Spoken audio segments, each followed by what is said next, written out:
बहुत दिनों से नीमा से बात नहीं हो पा रही थी।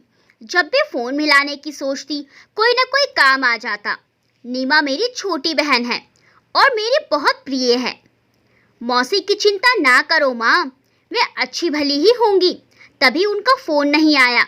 कोई दुख तकलीफ होती तो रोना धोना कर ही लेती। मानव ने हंसकर बात उड़ा दी तो मुझे जरा रुककर उसका चेहरा देखना पड़ा। आजकल के बच्चे बड़े समझदार और जागरूक हो गए हैं, यह मैं समझती हूँ, और यह सत्य मुझे खुशी भी देता है। हमारा बचपन इतना चुस्त कहाँ था, जो किसी रिश्तेदार को एक दो मुलाकातों में ही जांच परख जाते।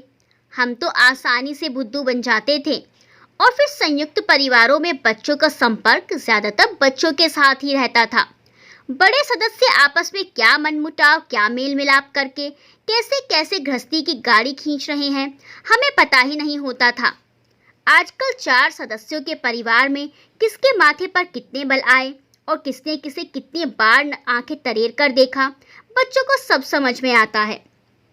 मैंने कल मौसी को मॉल में देखा था। शायद बैंक से जल्दी छुट्टी हो गई होगी। खूब सारी शॉपिंग करके लदी फदी घूम रही थी। उनकी 2 सहयोगी भी साथ में थी। तो क्या तुमसे कोई बात हुई उनकी? नहीं, मैं तीसरे माले पर था और मौसी दूसरे माले पर थी। और कोई भी तो हो सकती है ना? तुमने ऊपर से नीचे कैसे देख लिया? अरे, अंधा हूं क्या मैं, जो ऊपर से नीचे दिखाई ना देता? अच्छी खासी हंसते बतियाते जा रही थी, और जब आप फोन करती हैं तो रोना धोना शुरू कर देती हैं कि मर गए, बर्बाद हो गए। जो समय सुखी होगा उसे आपसे कभी नहीं बांटती, और जब जरा सी भी तकलीफ होगी तो उसे रो रो कर आपसे कहेंगी। मौसी जैसे इंसान की क्या चिंता करनी, छोड़ो उनकी चिंता। उनका फोन नहीं आया तो इसका मतलब है कि वे राजी खुशी ही होंगी। मैंने अपने बेटे को जरा सा झिड़क दिया और फिर बात टाल दी, मगर सच कहूँ तो उसका कहना गलत भी नहीं था। सच ही समझा है उसने अपनी मौसी को। अपनी जरा सी भी परेशानी पर हाय तौबा मचाकर रोना धोना करना उसे खूब सुहाता है, लेकिन बड़ी से बड़ी खुशी पचा जाना उसने पता नहीं कहाँ से सीख लिया। कहती है खुशी जाहिर नहीं करनी चाहिए, नजर लग जाती है। किसकी नजर लग जाती है? क्या हमारी? हम जो उसके शुभचिंतक हैं, हम जिन्हें अपनी परेशानी सुना सुना कर वह अपना मन हल्का करती है, क्या हमारी नजर लगेगी उसे? अंधविश्वासी कहीं की। अभी पिछले हफ्ते ही तो बता रही थी कि मार्च महीने की वजह से हाथ बड़ा तंग है, कुछ रुपये चाहिए। मेरे पास कुछ जमा राशि है जिसे मैंने किसी आड़े वक्त के लिए सबसे छिपा कर रखा है। उसमें से कुछ रुपये उसे देने का मन भी बना लिया था। मैं जानती हूँ शायद रुपये वापस आएंगे भी तो किश्तों में, और वह भी नीमा को जब सुविधा होगी तब। छोटी बहन है मेरी। माता पिता ने मरने से पहले समझाया था कि छोटी बहन को बेटी समझना। मुझसे 10 साल छोटी है, मैं उसकी माँ नहीं हूँ, फिर भी कभी कभी माँ बनकर उसकी गलती पर पर्दा डाल देती हूँ, जिस पर मेरे पति भी हंसते हैं और मेरा बेटा भी। तुम बहुत भोली हो शुभा, अपनी बहन से प्यार करो, मगर उसे इतना स्वार्थी मत बनाओ कि उसका चरित्र उसके लिए मुश्किल हो जाए। माता पिता को भी अपनी संतान के चरित्र निर्माण में सख्ती से काम लेना पड़ता है, तो क्या वे उसके दुश्मन हो जाते हैं? जो तुम उसकी गलती पर उसे राह नहीं दिखाती। मैं क्या राह दिखाऊं? पढ़ी लिखी है और बैंक में काम करती है। छोटी बच्ची तो नहीं है वह जो मैं उसे समझाऊं। सबका अपना अपना स्वभाव होता है। अरे, सबका अपना अपना स्वभाव होता है तो फिर रहने दो ना उसे उसके स्वभाव के साथ। गलती करती है तो उसे उसकी जिम्मेदारी भी लेने दो। तुम तो उसे शय देती हो, यह मुझे बुरा लगता है। मैं मानती हूँ कि उमेश का खींचना सही है, मगर क्या करूँ, मन का एक कोना बहन के लिए ममतित्व से उभर ही नहीं पाता। मैं उसे बच्ची नहीं मानती, फिर भी बच्ची ही समझकर उसकी गलती ढकती रहती हूँ। सोचा था 10-20 हज़ार उसे दे दूंगी। कह रही थी मार्च महीने में सारी की सारी तनख्वाह इनकम टैक्स में चली गई, घर का खर्च कैसे चलेगा?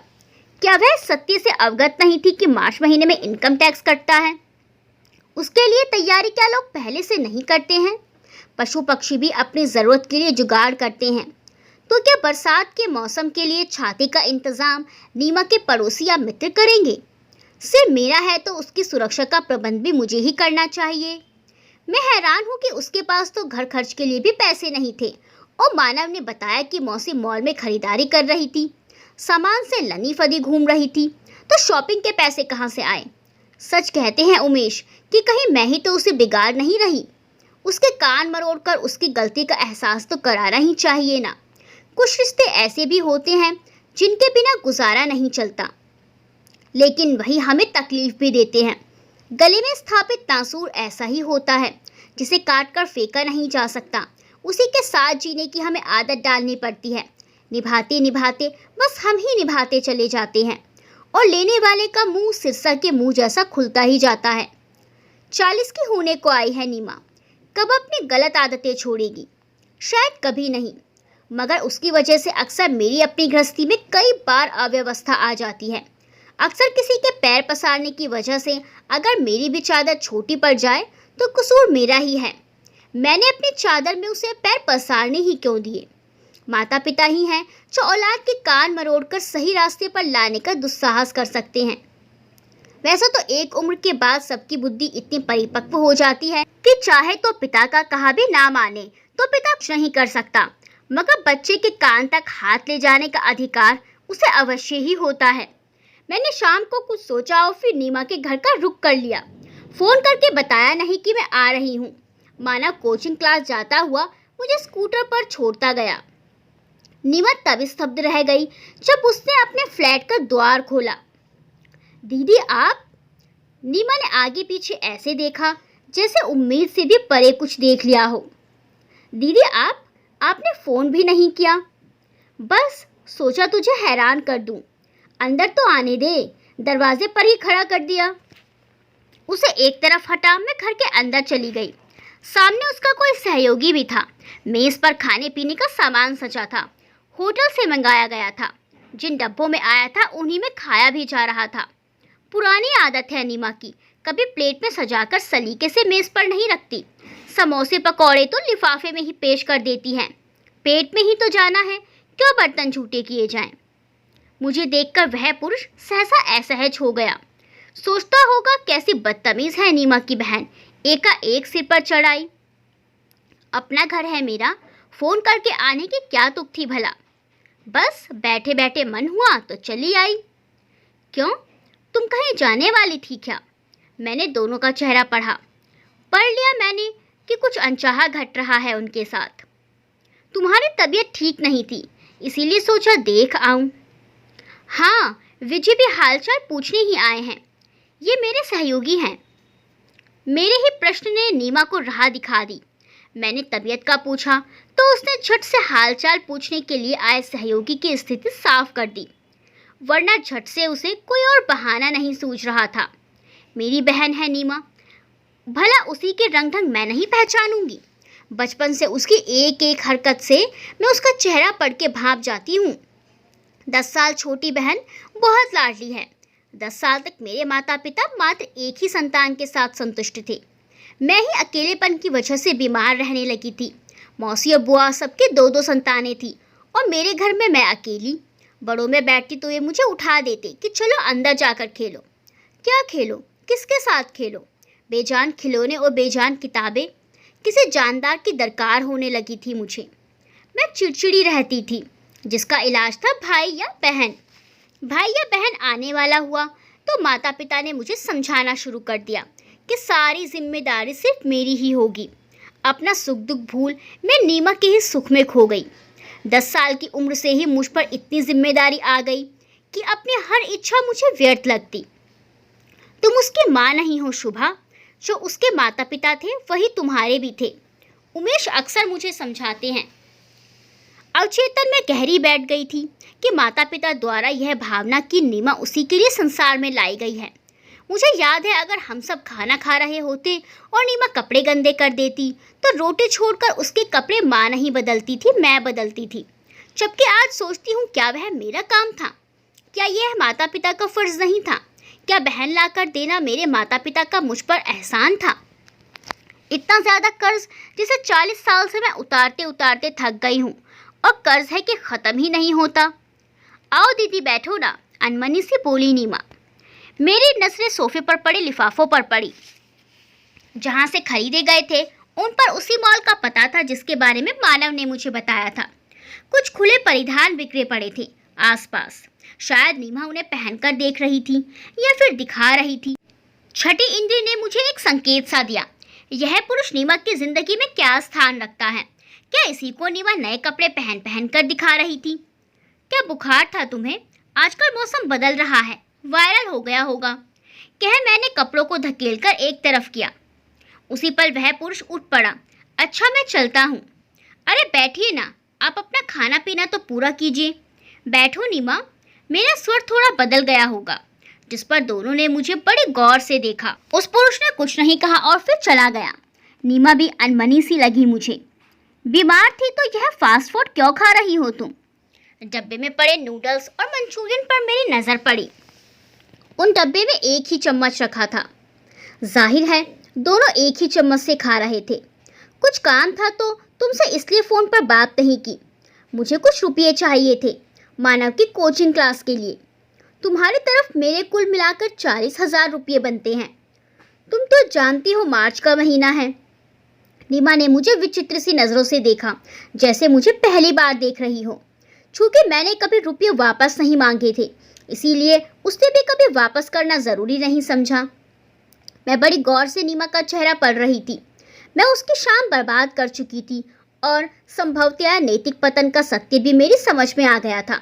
अफसोस हो रहा है मुझे। एक ही माता पिता की संतान है हम दोनों बहनें, और चरित्र इतना अलग अलग।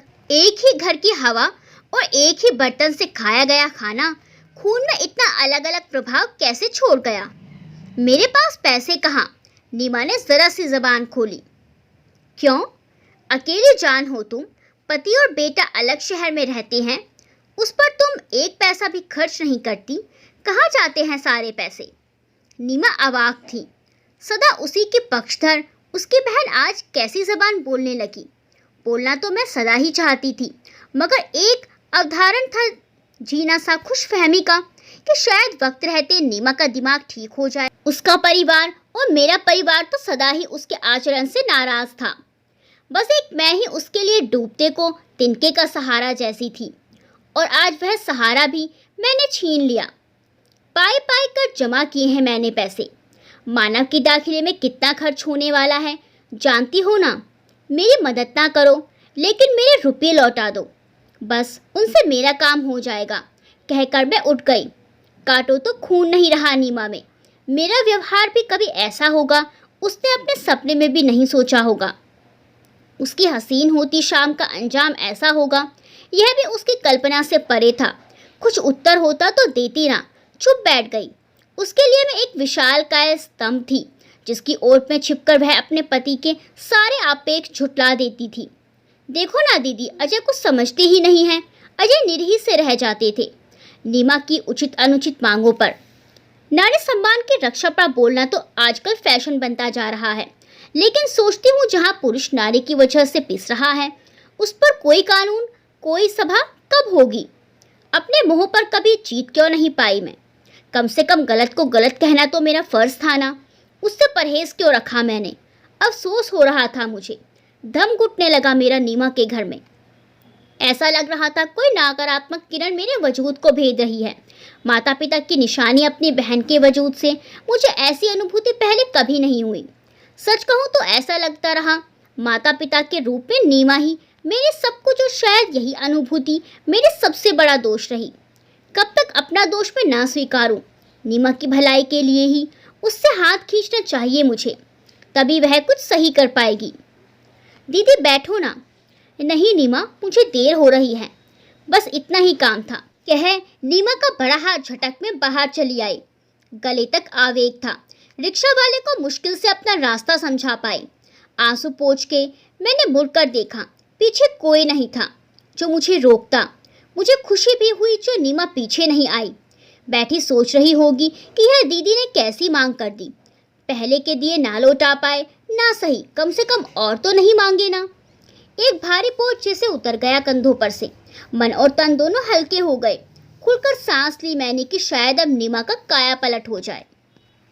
दोस्तों, यह कहानी आपको कैसी लगी कमेंट सेक्शन में ज़रूर बताएं, और वीडियो को लाइक करना बिल्कुल ना भूलें। मिलते हैं अगली वीडियो में एक अच्छी सी कहानी के साथ। तब तक के लिए बाय बाय।